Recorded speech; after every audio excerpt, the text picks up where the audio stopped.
Scott, got a wee shot of Far Cry 4? It's not really for me. Right, well let's find something else then.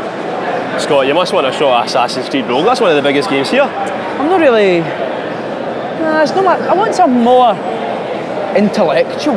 Alright, okay, let's move on. Scott, this coming up here is Battlefield Hardline.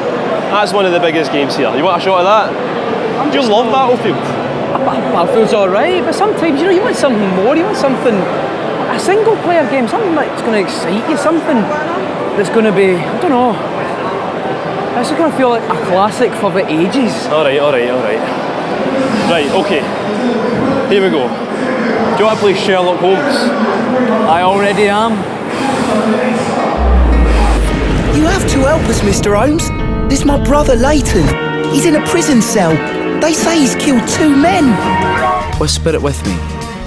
Game of the show. Is this a joke? Watson, you'll hurt the feelings of those poor children.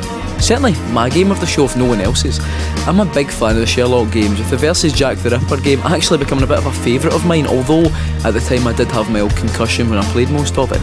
Anyway, Crimes and Punishments, what a title, is the latest in the series, and boy oh boy does it come on leaps and bounds, away of the slightly shoddy looking graphics, and here's a confidently good looking game with a brilliantly realised Sherlock Holmes at its core.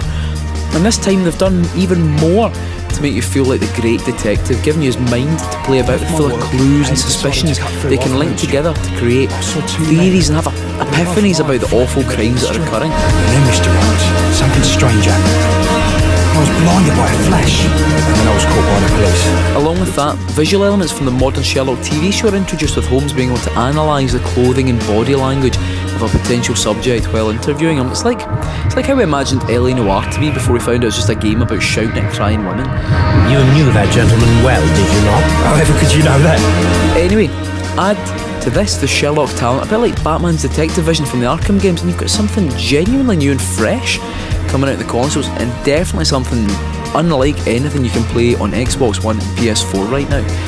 I know this type of game though isn't good for everyone, and that's easily evidenced at the Expo with barely anyone playing it, but games like this are what Expos are all about. It's about finding those wee gems that are hidden away in the corner and bringing them to the light, like when we go and we talk about indie games you might never have heard of and things like that. It's about sharing this enthusiasm and finding those wee brilliant experiences. A bit like finding a piece of brain tissue on a hammer in someone's shed, I suppose. I have good news for you, Wiggins.